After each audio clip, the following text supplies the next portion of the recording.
Hello, my name's Jacqueline de Rojas, President of TechUK, and I'm delighted to be here in conversation with my very good friend, Russ Shaw. Thank you, Jacqueline. Lovely to see you. And I'm Russ Shaw. I am the founder of Tech London Advocates and Global Tech Advocates. And Jacqueline, it's a delight to see you, even in these strange circumstances that we find ourselves in. But lovely to see you and to do this discussion and conversation with you. Yeah, thank you. And it's great to be able to connect, even though we are all so far apart. Our London network is usually very connected, very physically connected, always on. And we pride ourselves in the UK on that network where we help each other and pay it forward. So perhaps this is an opportunity for us to just talk about maybe some startup growth mechanisms and some investment to kick off. So I've got a question for you, Russ. Go for it. Our startup scene in the UK has been, we would call it the jewel in the crown for many years now. How important has a robust investment ecosystem been to that growth in recent years? How important has a robust investment ecosystem been to that growth in recent years? No, I think it's a great question, and I think it's been absolutely vital to make our London tech ecosystem and more broadly our UK tech ecosystem one of the leading hubs in the world. We have such a diverse pool of investors, great angel investors, a strong venture capital community, private equity firms, great corporate investors and institutional investors, all lined up and believing in the ability to create London and the UK into a very significant technology hub. I know that we're speaking to people across Asia through this event, and Asia has really demonstrated its great growth and success, and that's been driven by investment. But the connections between our investors here and in Asia and to other parts of the world has probably been one of the key reasons, one of the key ingredients as to why this has become so successful. Now, what do you think? Do you see the same from your perspective, Jacqueline? Well, I think as an island nation, we have always looked outwards, not inwards. And I think that stance has really helped us to forge international partnerships. We do believe in smart partnerships. We believe in 1 + 1 = 11. I mean, clearly that's what Tech London Advocates and Tech Advocates, Tech Global Advocates is all about. So, I think it's really important that we approach it as a collaborative initiative. And let's not forget that, I think we are number 3 on the OECD list for startups. And that's really exciting. I suppose where we need to shore ourselves up a bit is on scale-ups, where we're number 13 on the OECD list. So we probably need to do more work there. Yes, I agree. And I think if you look at the investments that we've received over the years, every year has seemed to be a banner year. However, with the pandemic, we've certainly seen investment levels slow down. They've not stopped completely, but there has been a slowdown. And I guess they've not stopped completely, but there has been a slowdown. And I guess from your perspective, with the pandemic, with that slowdown in investment, have you seen an impact on the UK innovation ecosystem? Yeah, what I would say is that the dependency on tech has increased during the pandemic. So There are lots of companies wishing that they had invested more in tech so that they are at the forefront of digital capability. So I guess there's that aspirational piece. But since the outbreak of COVID-19, UK tech has still performed really strongly. I think we've raised something like £5.3 billion in VC investment from the beginning of 2020 to May. So, if you think about that 5-month period, $5.5 billion it's huge. And that's more than France and Germany combined. Not to be competitive, but it's actually an interesting comparison. And I think we still have high levels of international investment. 30% of that comes from the US. and 6% from Asia, actually 17% from across Europe, 36% is domestic. So it's it's a good spread, and probably a better spread than most other European countries, which tend to rely quite heavily on domestic and other European funding. So I like that diversity. I like that, again, what we were talking about, that international outreach collaboration. We remain on the global stage, and we really, really need that. So I guess I would answer it as the impact of the pandemic and this shift to digital has probably accelerated digital transformation. It is going to demand more investment, not less. And actually, it's going to affect all sectors, not just specifically tech sectors now.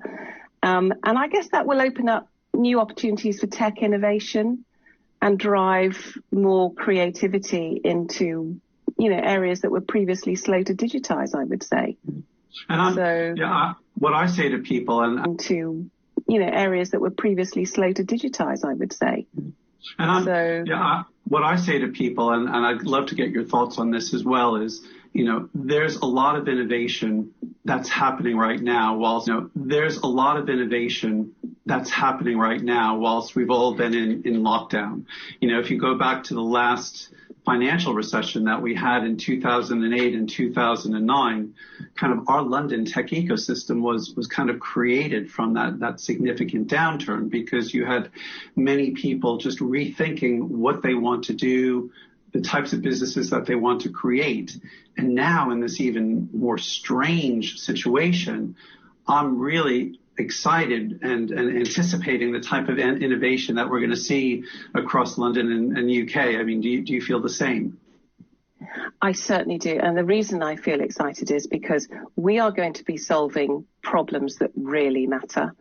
And, sometimes in tech, we can be accused of tech for tech's sake and developing because it's whimsical. But actually, now we've got real world problems. We've got, for example, small things like we can't go to the doctor as easily as we could before. So GP online, I think that's going to remain, and so 90% of what we do will be as automated as possible in that arena. So I think lives are being lived differently, and tech problems will be prioritized differently and solved more creatively, as you said.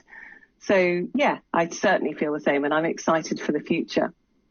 Great. I suppose where I'm thinking, Russ, is, like many governments around the world, the UK has put in a lot of measures to support early stage businesses. How would you assess their success compared with other countries around the world? Yeah, it's a good question. And I think probably the verdict is still out somewhat, but I have been impressed over the past few months with the work that the Chancellor of the Exchequer has done, Rishi Sunak, in terms of his support for the startup ecosystem. So, as you know, we have this Save Our Startups campaign, and Tech London Advocates was part of that, and many other organizations took part and supported it and spoke out about it, including TechUK, as you know. And I think, from that grassroots perspective, the Chancellor listened, and he came out with an announcement in April of this year with the introduction of the Future Fund, which was I thought was a really smart way for both government and the private sector to join up and to get the venture investors to make sure that they're funding 50-50 with the government on, making sure that our startups do survive. I mean, the big issue that we've seen, as you know, is that many of the startups, and particularly the early stage startups, have struggled with cash flow and cash management and cash burn rates.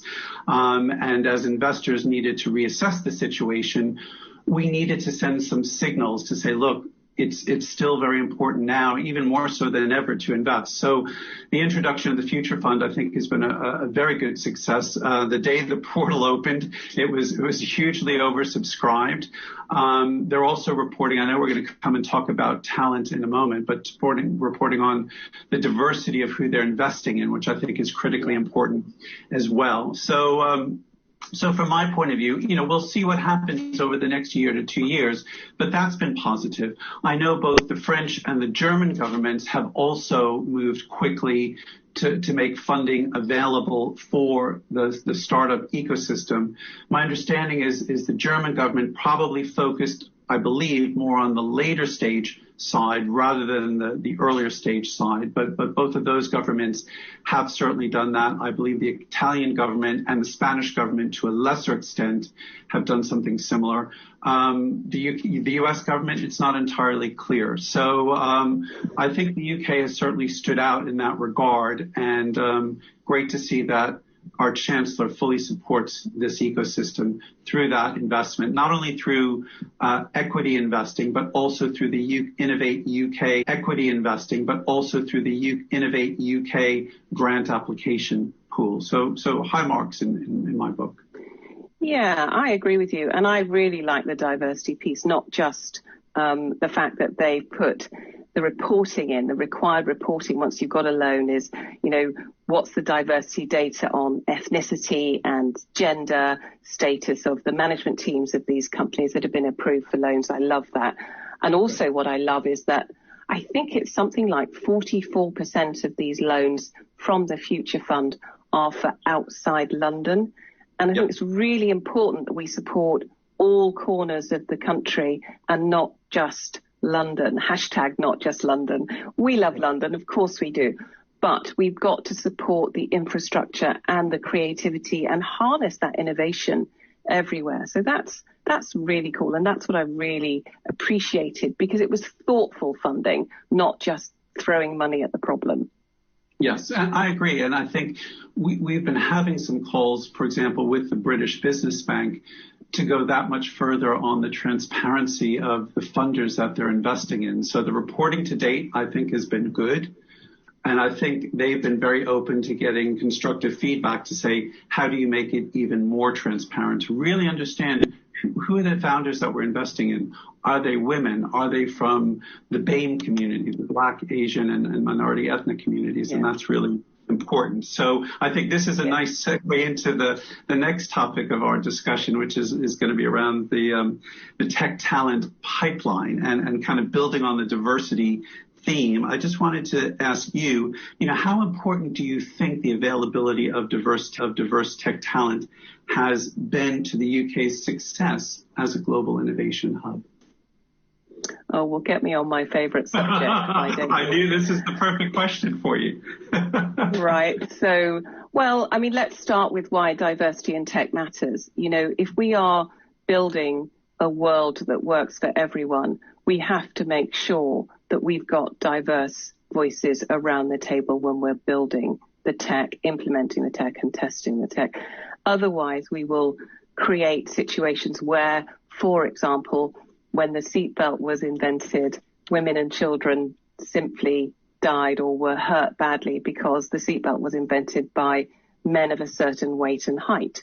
And that metaphor, analogy, is really useful as we walk forward into tech. If an algorithm is going to decide whether you get that loan, that place at university, we'd better make sure that these algorithms are written by people who are diverse.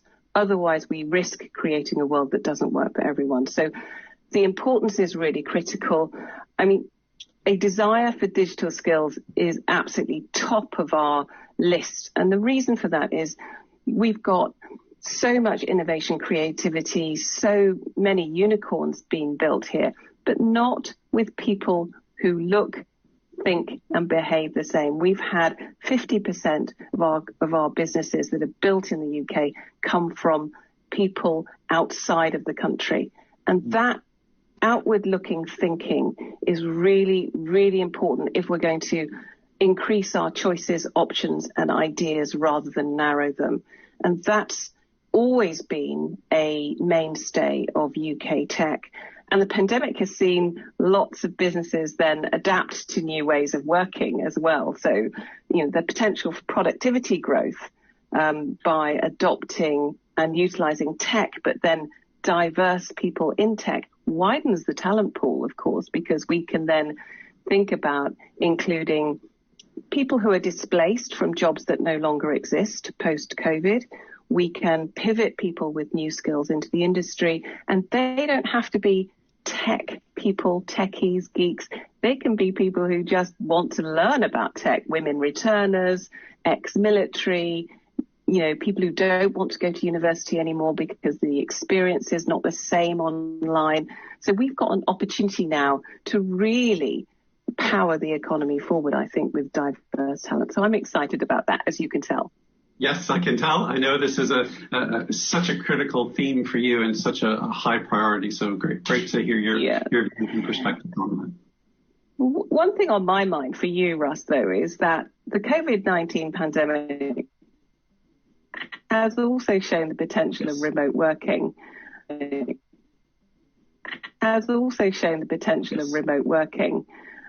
Do you think that remote working will lessen the attraction for overseas tech professionals coming to work here in the UK? No, actually, I think the reverse might happen. I mean, remote working is something that everybody is now doing. And, we still very much want to have talent from overseas to eventually come here. Whether that's people working in startups or scale-ups, we still want overseas students to come to our universities. They've been a key lifeline to our ecosystem, whether they're from China, India, the US, other parts of Europe. What I think the remote working can do is it can help people to put their toe in the water and experience a bit of what is it like to engage with a startup or scale up? What is it like to engage with a startup or scale up that's sitting in London or Manchester or Edinburgh? And to start to get used to that, to say, look, I like what I'm experiencing here. They want me to eventually come to the UK. And maybe this remote working lifestyle can help facilitate that transition. I think some people might say, look, for the time being, I'm going to work remotely. I'm going to stay in my home country, and maybe I don't need to come to the UK immediately. And I think the pandemic has also slowed that down. My niece, for example, is stuck in the US with an opportunity to come and work here, but she can't come here just yet. So she's waking up at 4 a.m. because she's engaging with the business here to be on the same time zone. But she still very much wants to come here because she wants to be part of the team. She physically wants to be able to connect with that. And I think that need and desire for teams to physically be together won't go away. So I think the situation we're in will be helpful, but I don't think it will be the ultimate solution that, says to people, look, you can just stay remotely and not come here. I don't think that's what this is about. Yeah, no, I agree. And we need each other. We need to feed off each other's energy, don't we? And it's hard. It's harder to do it online. I think it's all right during a crisis, but longer term, we probably have to think about hybrid opportunities. We do. We definitely do. Yeah. And I guess from my perspective, moving from overseas talent to homegrown talent, is there an opportunity, for example, to reskill the furloughed workers who have been made redundant or laid off? Or update our tech curriculum? What can we do to really make sure that our digital and tech ecosystem is attractive to the talent that is all around us here? Yeah, well, I mean, if we think about the fact that 90% of all jobs going forward into our digital future will require some element of digital capability, we are going to have to make sure that everybody takes responsibility for lifelong learning. Yes. I think it was Yuval Noah Harari, the Israeli historian and author, who said it's not the rise of the robots we should worry about, but whether we should reskill ourselves every 5 years or less. And probably that time frame keeps shrinking and shrinking because we need to keep pace. And I think we've got to get away from this dynamic of, the government is need to keep pace. And I think we've got to get away from this dynamic of, the government is telling me I need to upskill now, or my boss is telling me I need to upskill now. Russ and Jacqueline is going to have to decide that this is the time for us to keep up with new tech. And I think that's Russ and Jacqueline is going to have to decide that this is the time for us to keep up with new tech. And I think that's probably the cultural shift. What I would say, though, is that we've got lots of people who are displaced because of the pandemic, lots of people who will find themselves unemployed. And we have a skills gap in the UK. So we will have 1.2 million unfilled jobs in tech by 2021, end of 2021. We need to find a way to pivot these people into tech really fast. I love the idea that we can do that through maybe short, sharp, modular activity versus, a 3 or 4 year degree opportunity. I'm not saying there's anything wrong with university, but I do think industry needs people now, and people need to pivot fast in order to be able to contribute and to feel that they are earning and making a difference to the economy and to society. So I think through initiatives like the Institute of Coding, through, the government initiatives to help people to get digital skills. Gillian Keegan, the Minister for Apprenticeships, was talking about the online capability that government is offering for apprentices, which applies to all ages. We can do quite a lot to get people back into work, but also specifically into tech. And that's very exciting domestically because we grew in tech 6 times faster than any other sector in this country. So we are creating new jobs and opportunities really fast up and down the country. And if we don't get these people into tech, we'll forfeit something like, close to 150 billion pounds worth in GDP growth. So wow. There's an opportunity right there to drive the economy, right? Absolutely. Very good. So I guess then asking you, Russ, you've been working a lot with the Digital Skills Partnership in the UK. What are your thoughts and what do you think the priorities should be for this area in our country, in the UK?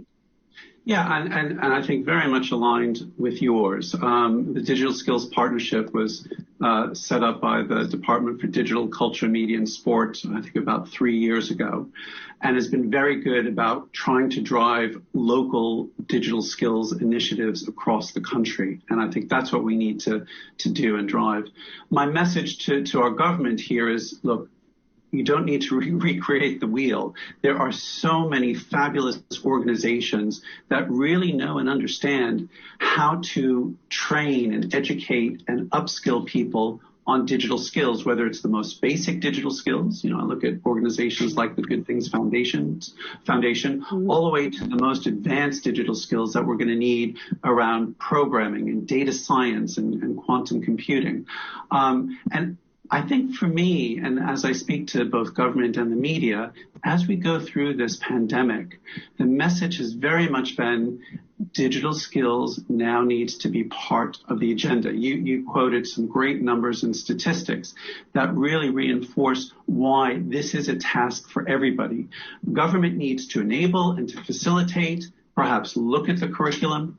But my message has also been it's really critical for the private sector, for small businesses and large businesses to step up to train and educate the workforce, especially as we see many people being displaced. And as you and I very much have seen how digital and technology is hyper accelerating into everything that we're doing. And I think we have a small window over the next, say, 2 to 3 years to really get this right. And if we do get this right, and I'm confident we will get this right, the UK will truly be a tech nation. We like to pride ourselves in saying we're a great tech nation. I often say, look, it's not at the level of a US or China, but I think we're a good, strong number 3. And I really want to make sure that we are that number 3 in terms of being that great tech nation. And digital skills, along with your point earlier about diversity and inclusion, to me, those are the 2 key drivers here that are going to make that happen. And I also think that they're very interlinked as well. So like you, I'm really passionate about it and think this is our way through the crisis that we're in economically and will enable us to ensure that we build stronger, robust digital businesses of the future.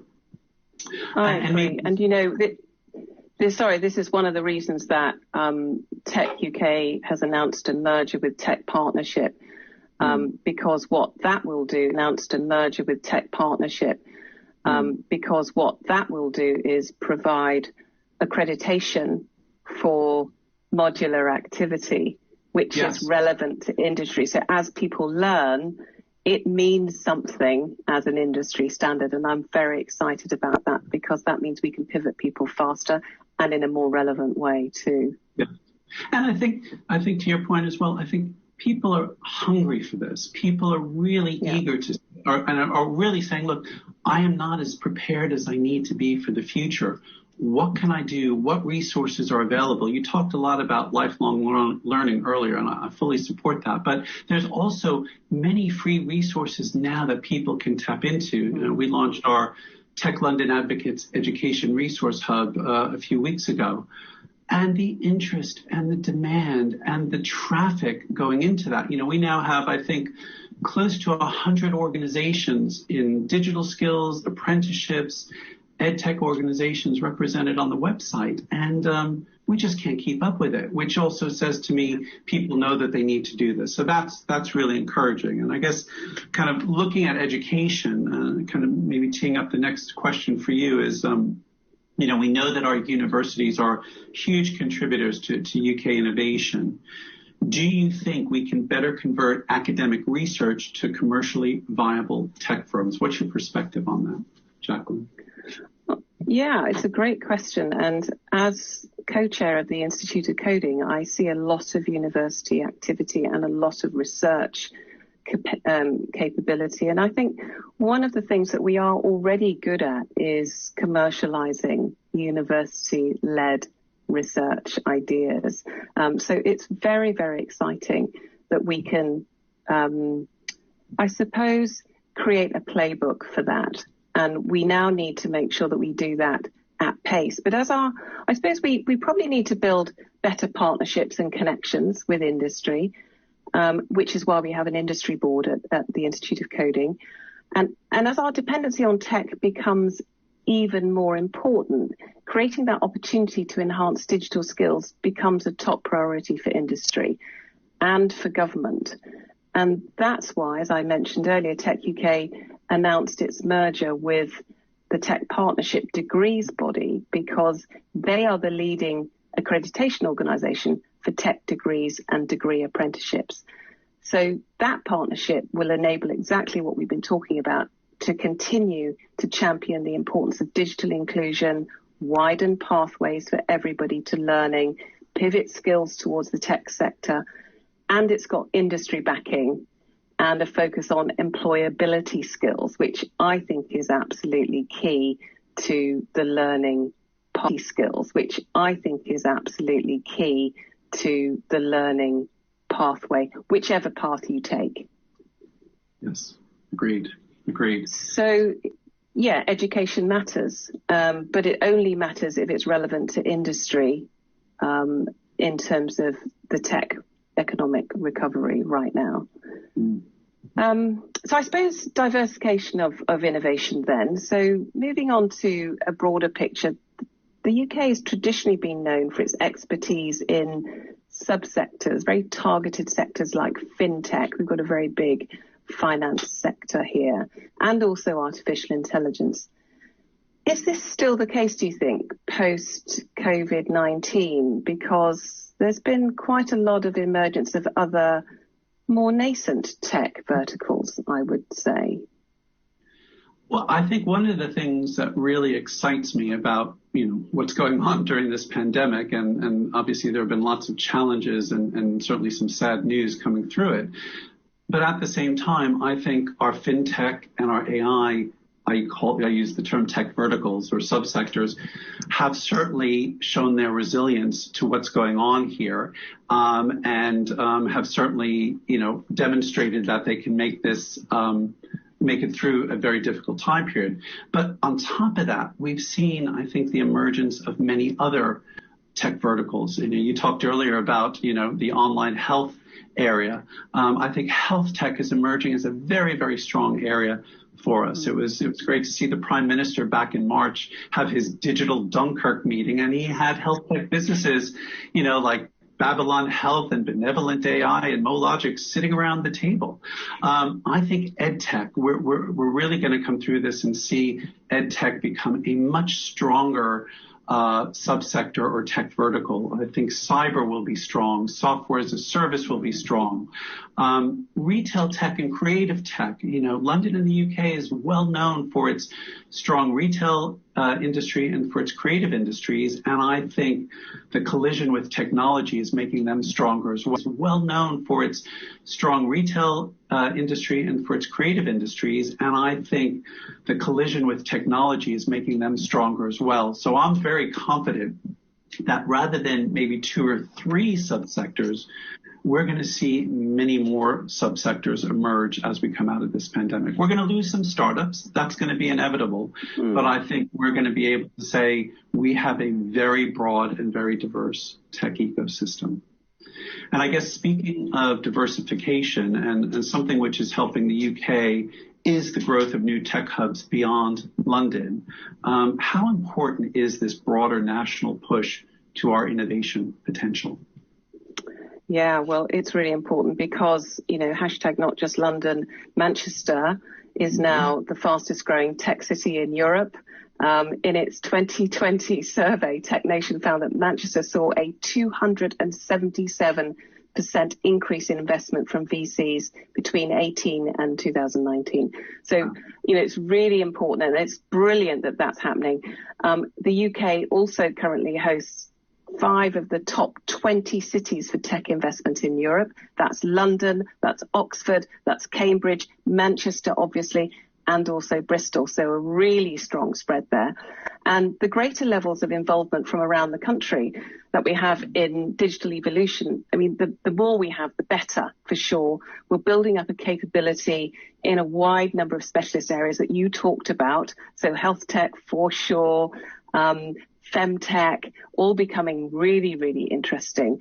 And we need to look how we can bring these together to ensure that we continue high levels of innovation and ensuring that the rewards are more evenly spread across the country. And maybe, Russ, a job for us is how do we ensure that our ecosystem, our network is inclusive right across the country? Because, we all hang out in London and what have you, but we need to get out more and we need to be more inclusive. And maybe digital platforms are going to enable us to do that as we become more and more savvy with online working and communicating. I think that's absolutely right. And within Global Tech Advocates, beyond London, we have 3 other groups in the UK. We've got Tech North Advocates based in Manchester. And again, to your point, Manchester just goes from strength to strength. We've got Tech Scotland Advocates, both Edinburgh, Glasgow, Aberdeen are all, very important, vibrant tech hubs. Yeah. Advocates, both Edinburgh, Glasgow, Aberdeen are all, very important, vibrant tech hubs. Yeah. In Belfast, we've got Tech Belfast Advocates. I didn't realize until we launched the group that the per capita, when you look at investment from the US into cyber businesses, Belfast is the leader across Europe. Why? They have 2 really good, strong universities there that focus a lot on cyber innovation in Europe. Why? They have 2 really good, strong universities there that focus a lot on cyber innovation and cyber security. So, to your point, we have to do a better job connecting all of these hubs. To me, London is the global city. It's a wonderful global asset. But whether it's Manchester or Bristol, obviously Oxford and Cambridge are so important because of the world-leading universities that are there. It looks really, really good for the UK going forward. Yeah, I think it's really positive. And as we come to the end of our time on this interview, I have a question around beyond COVID-19. Russ, the UK has the spectre of Brexit looming. How will this affect our innovation-led future, do you think? It's a very good question because we've I guess officially left the European Union, but we're still in a transition period that finishes at the end of this year. And we still will need some clarification as to exactly what type of relationship we're going to have with the EU. And I know that trade is still a very important part of those discussions. But I think we've had a few years to prepare for this. And, yes, the UK is an island nation, but as we move away from the EU, at least in terms of being in the community, that doesn't mean we're closing our doors to Europe. And then on top of that, I do think we're going to be working that much harder. And I already see signs of it, of connecting into many other parts of the world. I mean, the beauty about the UK is that from a historical point of view and from a commercial point of view, we have great connections, not just to Europe, but to the Middle East and Africa, building into China and other parts of Asia, obviously to the US, and even now to the Americas. Places like Brazil and Mexico and Colombia are all coming to the UK to say, how can we set up businesses here? So, we are a global player. And, as the world kind of goes with, the US and China as these two big behemoths, the UK, I think, can really stand apart. And Brexit is going to make us work that much harder to ensure that our future is a strong and successful one. It won't always be easy. We won't have all of the answers immediately, but I think we're all going into this with our eyes wide open to say, look, we really want to make this work. And the entrepreneurs that I see and meet day in and day out have said, look, what's not being an entrepreneur unless you have a great challenge in front of us that I see and meet day in and day out have said, look, what's not being an entrepreneur unless you have a great challenge in front of you? And, through the pandemic and through the Brexit referendum, these have been challenges, but I think we will rise to the occasion. And what about you? What about you in terms of how you see the future of UK tech, whether it's the pandemic or Brexit or any other issues on the horizon? How do you see things? Well, we've had a lot thrown at us, haven't we? And what we've seen is that tech continues to thrive. And I'm a tech optimist, and you would expect me to say it, that as we increase our dependency on our digital future, I think the future looks bright. I think there are many, many reasons why we are seeing this huge investment in tech in the UK versus the money could go elsewhere. But the reason we're seeing it is because we've got great talent here. We are by nature very, very multicultural, which makes us all very creative, very diverse. We're an island nation, which means we are always outward looking, got a great legal framework. We've got a time zone that is brilliant for, Europe all day long, Asia in the morning, America at night. I think there's so many positives. And I cannot see that will do anything other than strengthen our resolve to use tech as the arrowhead to drive and kickstart the economy post-COVID or whatever else that comes at us. Well put, well said. Jacqueline, it's been a delight to be with you over this time and to hear your views and to at least see you, if not be with you in person. So thank you for taking part in this. Thank you, Russ. Great conversation. And I really look forward to seeing how the tech industry does in the UK.